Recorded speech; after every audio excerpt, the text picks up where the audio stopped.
इस समय हमारे साथ जुड़ चुके हैं हिंदू नेता प्रवीण तोगड़िया। डॉक्टर प्रवीण तोगड़िया जी हास्य में आए हुए हैं, उनसे बातचीत करेंगे कि आज कार्यक्रम था और तलवार दीक्षा समारोह का आयोजन किया गया है, उसको लेकर बातचीत करेंगे। ये देश के किसानों को फसल के दाम नहीं मिल रहे हैं, उनके कारण किसान कर्ज वाला हो गया है। किसानों पर 18 लाख करोड़ का कर्ज है। हम राष्ट्रीय किसान परिषद नाम के हमारे संगठन के द्वारा देश के गांवों और कस्बों तक आवाज उठाने वाले हैं कि किसानों को फसल के दाम मिले। फसल का दाम है अधिकार हमारा, ये भिक्षा या दान नहीं है। सर फिर आपकी सरकार है, बीजेपी की सरकार है, किसानों को पूरा दाम नहीं मिल रहे, तो उसको लेकर कहने की आप प्रधानमंत्री से मुलाकात कर सकते हो।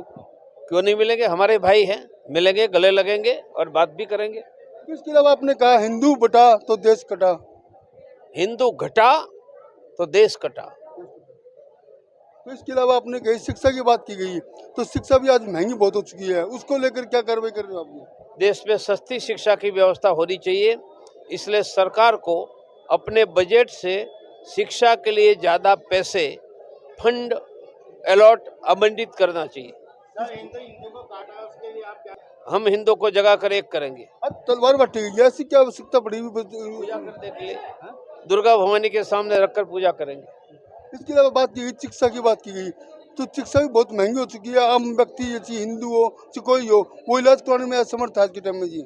इसकी तो चिंता कर रहे हैं, हम आवाज उठाएंगे और इसकी और पूरे समाज को सस्ती शिक्षा मिले हम ले जाएंगे।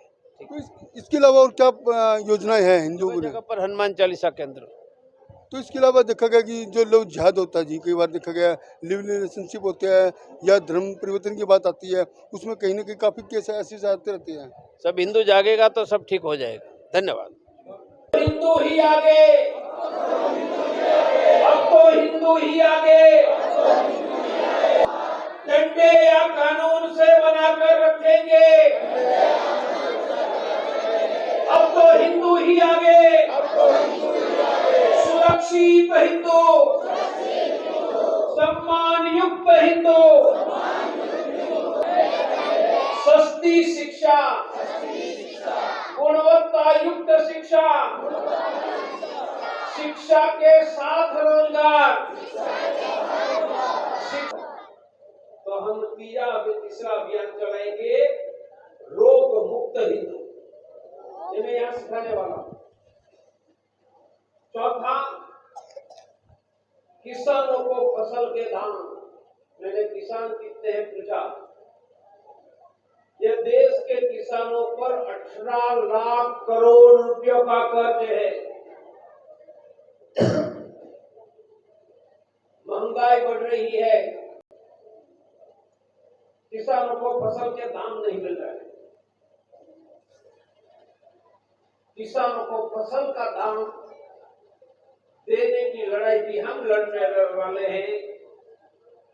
हमारा संगठन है अंतर्राष्ट्रीय हिंदू परिषद, राष्ट्रीय बजरंग दल, राष्ट्रीय महिला परिषद ओजस्विनी। किसानों के दाम के लिए लड़ेंगे, उस संगठन का नाम राष्ट्रीय किसान परिषद है। हमें देश में सुरक्षित हिंदू चाहिए।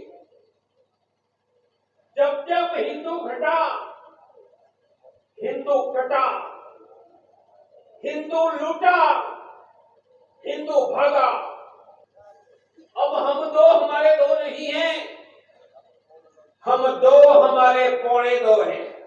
भारत और दुनिया में हिंदू घटा, हिंदू कटा। भारत में निरंतर हिंदू घट रहा है।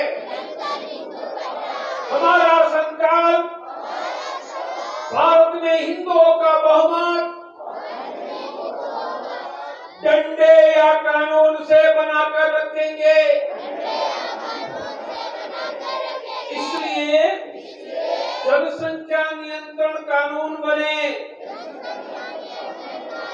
3 करोड़ बांग्लादेशियों को भगाओ। यह नहीं होता है तब तक 3 बच्चे हिंदू सच्चे, बच्चे हिंदू सच्चे। किशन जी, आज कार्यक्रम क्या गया आपके द्वारा जी? आज सनातन जागृति महासम्मेलन के नाम से और तलवार दीक्षा के नाम से यह कार्यक्रम था, जिसमें समस्त हिंदू समाज को यहाँ पे आमंत्रित किया गया था। अब सदी के सबसे बड़े नेता, हिंदुओं के सबसे बड़े नेता जो आदरणीय प्रवीण भाई तोगड़िया जी हमारे मध्य रहे, और इन्होंने हिंदू समाज को एक स्पष्ट संदेश दिया कि जब जब हिंदू घटेगा तब तब ये देश बटेगा। तो हिंदू समृद्धशाली होगा, ये देश और राष्ट्र भी सुरक्षित होगा। इस राष्ट्र की चिंता के लिए, राष्ट्र को सुरक्षित करने के लिए आज आदरणीय प्रवीण भाई तोगड़िया हमारे मध्य आए थे। उनका संदेश उन्होंने हमारे को दिया। तो देखा गया कि मंच के माध्यम से तलवारें वितरण की गई और कईयों ने तो तलवार लड़ाई भी है जी। ये तो जैसे डॉक्टर साहब ने बताया कि तलवार पूजन के लिए है। ये तलवार दुर्गा भवानी के सामने रख करके उसका पूजन करने के लिए है। तो पूजन के लिए कोई भी ले जा सकता है हिंदू समाज। तो कितने के लग रहे हैं मेंबरों को दी गई है? ये आज 100 हमारे कार्यकर्ताओं को दी गई है, और भविष्य में भी हम ऐसे ही तलवार दीक्षा करते रहेंगे और हिंदू को समृद्धशाली, वैभवशाली बनाने का काम करते रहेंगे। ये कार्यक्रम किसकी ओर से किया गया था? अंतर्राष्ट्रीय हिंदू परिषद, राष्ट्रीय बजरंग दल के माध्यम से कार्यक्रम किया गया था। हाँ जी, तो महिलाओं को क्या आवश्यकता पड़ गई? महिलाओं को ही ज़्यादा ज़रूरत है आज के टाइम में, इसलिए क्योंकि महिलाओं के साथ ही तो ज़्यादा अत्याचार होते हैं। तो हरियाणा में कैसे हो रहा है? हरियाणा में तो हो नहीं रहे। नहीं, अपनी सेफ्टी के लिए रखना तो चाहिए ना। हाँ जी, तो मियाँ भी लोग? हाँ जी। तो आपने भी तलवार ली? हाँ, ली है जी। हाँ? देवी माँ की पूजा के लिए तलवार ली है, और विधर्मियों को कोई दुस्साहस करेगा उसको जवाब भी देंगे। तो क्या था इसे, क्या चल रहा था अभी? आज काफी संख्या में ली है लोगों ने। ये हमारे हिंदुओं को एकत्रित करने की एक प्रकार से ये चल रहा है प्रोग्राम। तो हिंदू संगठित होंगे तो हिंदू मजबूत रहेगा। तो आपको दिखाते हैं गीता भवन के अंदर ये कार्यक्रम का आयोजन किया गया था, जिसमें तलवार दीक्षा समारोह का कार्यक्रम था, और डॉक्टर प्रवीण तोगड़िया जो हिंदू नेता थे वे यहाँ पहुँचे थे, और करीब काफ़ी संख्या में युवाओं को, महिलाओं को और तलवारें भेंट की गई। जय श्री राम, जय श्री राम। हमारे जितने साथी पीछे तक खड़े हैं, आवाज पूरे भारत में गूंजनी चाहिए।